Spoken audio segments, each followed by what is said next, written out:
Generals Die in Bed. Chapter 8. London. Part 2. Westminster Abbey.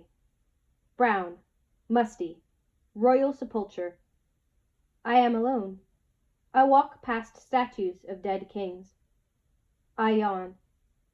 As I walk out into the bright sunlit street, I heave a sigh of relief.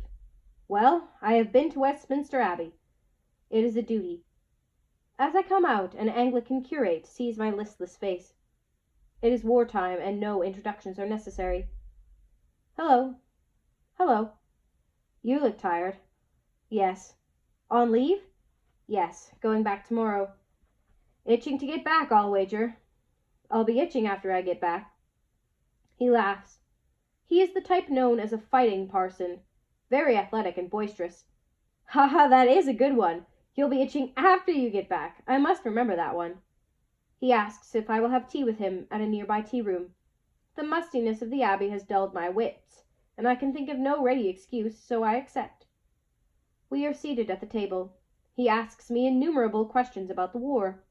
Isn't the spirit of the men simply splendid? Sobered everyone up. West End nuts who never took a single thing seriously, leading their men into machine-gun fire armed only with walking sticks. I remark that this is bad military procedure, and add that it sounds like a newspaper story. Absolutely authentic, dear boy. A friend of mine came back and told me he saw it with his own eyes. Here, have a cigarette. I take one. I sit and smoke and listen to his views on the war. I am ill at ease and want to get back to Gladys. He talks on. But the best thing about the war, to my way of thinking, is that it has brought out the most heroic qualities in the common people, positively noble qualities. He goes on and on. I feel that it would be useless to tell him of Browning, of how Karl died, of the snarling fighting among our own men over a crust of bread. I offer to pay for the tea. He protests. No, no, by Jove, nothing too good for a soldier on leave. This is mine. We part at the corner of the street. Goodbye. Goodbye, good luck, and God bless you, old man. I hurry back to Gladys. Tonight is our last night together. Morning. The last day. I am to leave Waterloo Station at noon. I have slept late.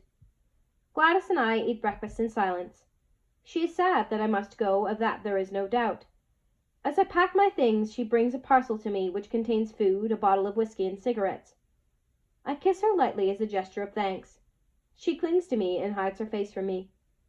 Well, these things come to an end sooner or later. We are at the station. The waiting room is crowded with soldiers coming to London on leave. I envy them. I say goodbye to Gladys. She puts her arms around me.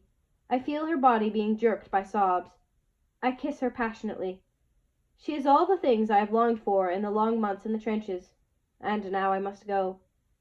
Her eyes are red and wet with tears. Her nose is red. She looks up to me pathetically with weepy eyes. Have you been happy, boy? I think of the beautiful hours we have spent together, and I nod. Crowds mill on both sides of us. We are jostled. I do not know how to go. I decide to be abrupt.